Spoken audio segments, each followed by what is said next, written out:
técnica. Só que o entendimento do TSE é que tudo foi correto. O entendimento desse instituto, o voto legal, contratado pelo PL, é de que há uma série de problemas na votação. E essas urnas todas teriam problemas. Elas não seriam auditáveis. Você não teria transparência no processo de voto. E daí, justamente, há todo um questionamento. Agora são 4h22. A gente está aguardando ainda lá em Brasília. Vamos a Brasília agora, que começou essa entrevista coletiva lá do PL sobre esse manifesto em relação à votação deste ano. Para poder discutir tecnicamente com os funcionários do TSE o que é salutar e saudável para a própria democracia. Então, hoje, será apresentado pelo engenheiro Carlos Rocha, que liderou esse estudo técnico e que irá comentar aqui para vocês alguns pontos que merecem ser observados. E eu confesso que fiquei surpreso. Repito, esse relatório não expressa a opinião do Partido Liberal, mas é o resultado de estudos elaborados por especialistas graduados em uma das universidades mais respeitadas do mundo e que, no nosso entendimento, deve ser analisado pelos especialistas do TSE, de forma que seja assegurada e resguardada a integridade do processo eleitoral, com o único intuito: fortalecer a democracia para fortalecer o Brasil. Com a palavra, o engenheiro Carlos Rocha. Boa tarde a todos. Muito obrigado aqui pela oportunidade de falar com vocês. Em primeiro lugar, eu gostaria de destacar que esse ano nós tivemos um avanço muito grande, liderado pelo TSE, na transparência eleitoral. E é um processo de avanço.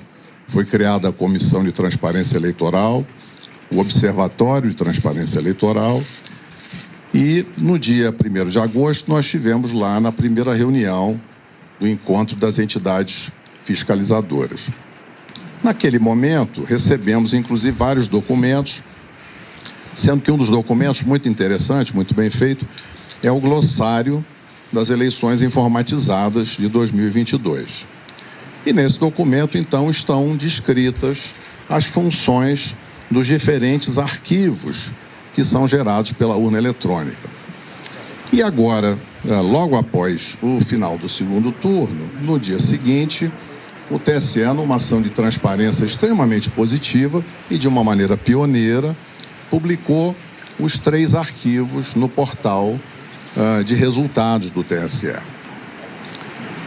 E nesse portal, então, para cada sessão eleitoral aparecem 3 arquivos. O boletim de urna, cuja função é permitir às pessoas conhecerem os resultados de cada sessão e, eventualmente, fazerem testes na totalização.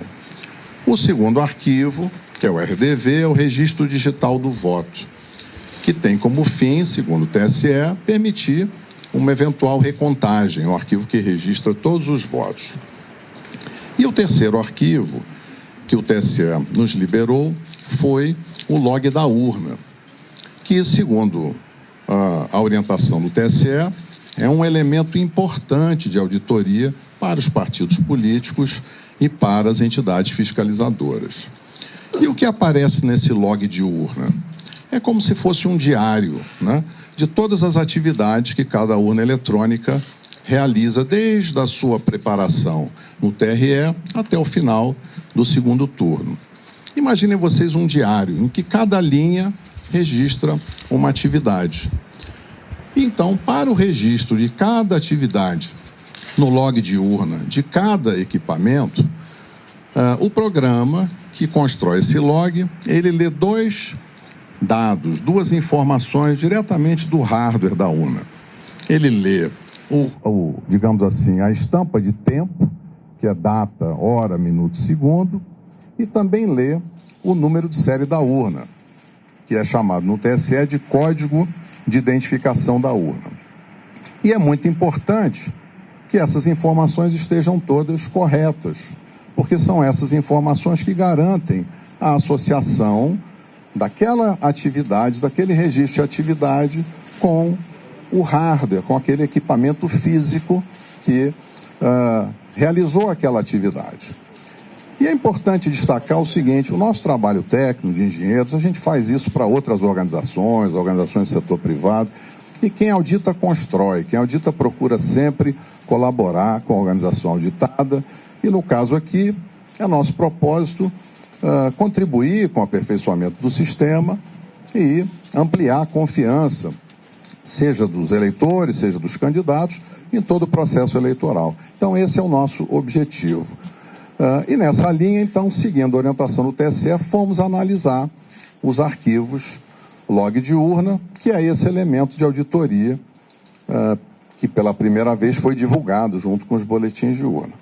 E como é que a gente fez isso? A gente foi buscar uma plataforma inteligente de dados, usamos também plataforma planilhas Excel, mas como as tabelas são muito grandes, foram construídas duas grandes bases de dados, uma com todas as linhas de todos os boletins de urna, para fazer análise de registro de votos, e a outra tabela, uma grande tabela, com todas as linhas de todos os arquivos log de urna, de todas as urnas. São mais de 472 mil urnas.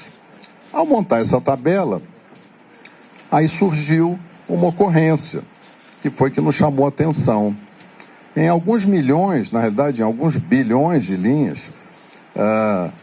aparece apenas um número, que é um número inválido, ele está fora da faixa de numeração. Os códigos de identificação da urna, que são o número de série, eles vão até um valor de 2 milhões e pouco. E esse número que aparece lá é um número de 67 milhões e uns quebrados. Ora, buscamos diversas formas de encontrar mais informações, mas infelizmente ficou constatado nesse trabalho da equipe técnica que há dois comportamentos diferentes. Um comportamento das urnas novas, né? Que são as urnas modelo UE 2020, que chegaram recentemente. São pouco menos de 193 mil urnas, está mais ou menos 40,8% de todas as urnas. E nessas urnas 2020, o arquivo é gerado na forma esperada. Então, em cada linha que registra cada atividade, aparece o código de identificação da urna correto, que permite associar, então, vincular aquela linha de registro de atividade à urna que realizou aquela atividade.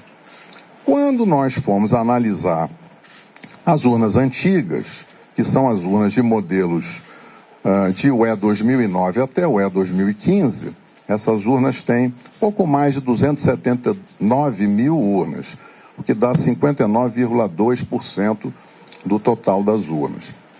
Nessas urnas, infelizmente, encontramos esse número inválido na quarta coluna do log.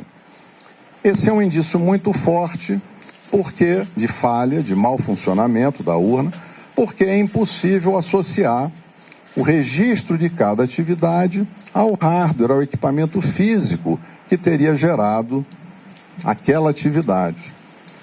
Isso, evidentemente, tornou um problema, porque é muito desagradável ter esse indício de mau funcionamento, porque gera incerteza agora nos dados que são gerados por essas urnas. Por isso aqui nós gostaríamos de interagir construtivamente com o TSE e avaliar com eles. Existe lá uma previsão na resolução que abre a fiscalização, que é para se fazer exatamente quando ocorre um evento extraordinário, se fazer uma verificação extraordinária após o pleito, e é isso que a gente espera fazer na sequência dessa descoberta.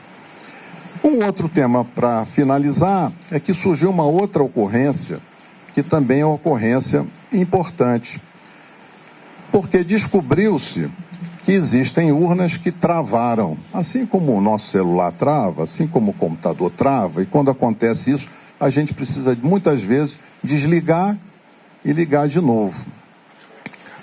Isso aconteceu com urnas eletrônicas. Então, urnas travaram e foram desligadas no meio do período da votação, na chave, possivelmente o mesário fez esse desligamento, e foram religadas para que a urna voltasse a funcionar.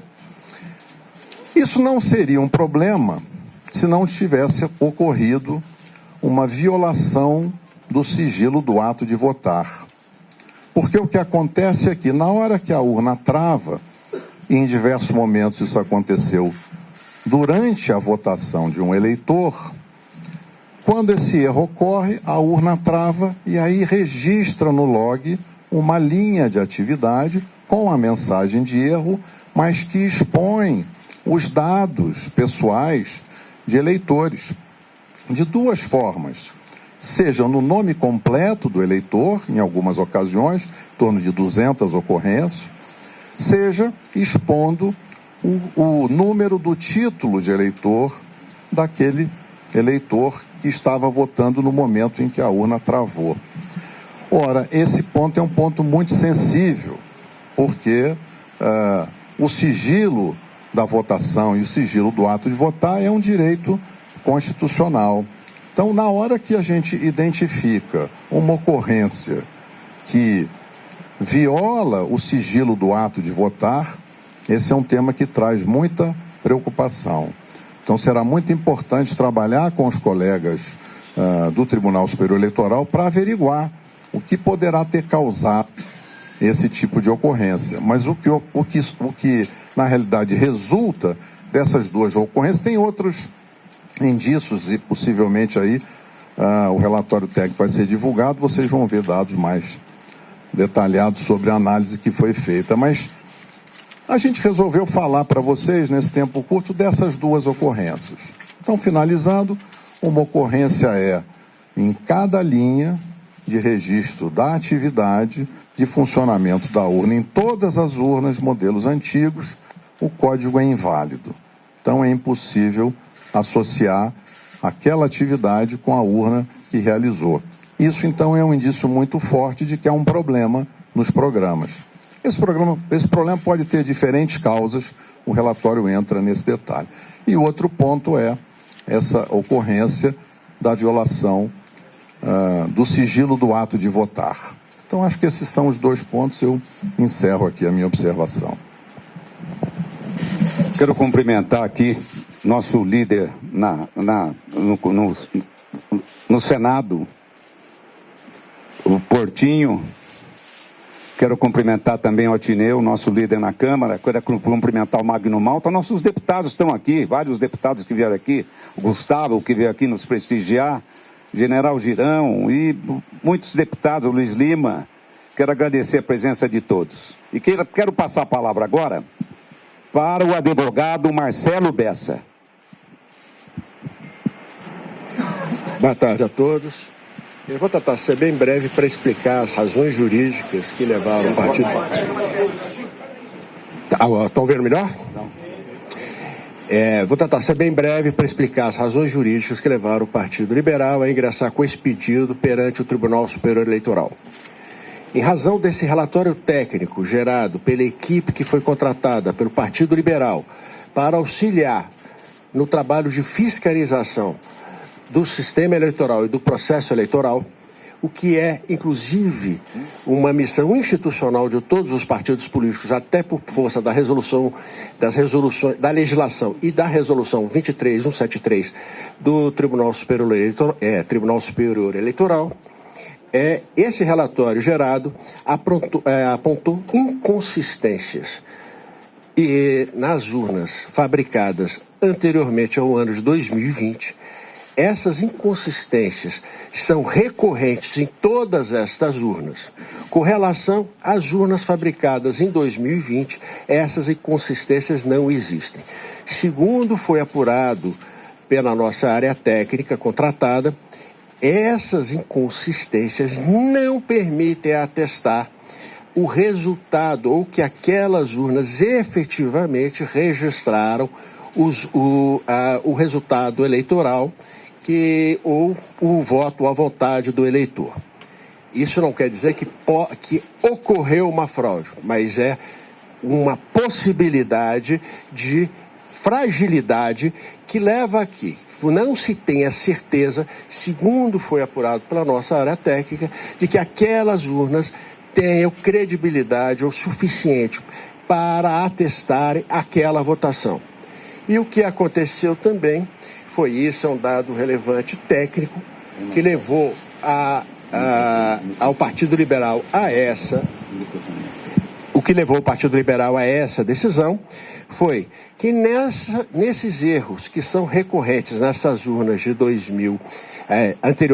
de fabricação anteriores a 2020, que nessas urnas o resultado eleitoral aponta a vitória de um determinado candidato Lula, num percentual de 52% contra 47% do candidato Bolsonaro. Por outro lado, nas urnas novas, em que é possível a certificação plena do resultado eleitoral, segundo a nossa área técnica, segundo o relatório que nos foi enviado, esse resultado é diferente. Nesse caso, o candidato Bolsonaro teria 51%, pouco mais de 51% dos votos, e o candidato Lula teria 48,95% dos votos. Há, então, dentro de um dado objetivo, uma discrepância de resultados que, então, com base na resolução do próprio Tribunal Superior Eleitoral, fizemos uma representação para que o Tribunal Superior Eleitoral instaure e aprofunde um estudo para verificação da existência desse mau funcionamento e, em verificando que efetivamente houve esse mau funcionamento, que daí aplique as consequências legais que entender necessárias. Então, o que o Partido Liberal fez foi apontar as inconsistências, segundo o que foi apurado pela nossa área técnica, e essas inconsistências, como elas levam a resultados discrepantes, e esta é a função de qualquer partido político no processo de fiscalização, o partido levou a esses fatos ao Tribunal Superior Eleitoral e pediu as providências legais daí decorrentes.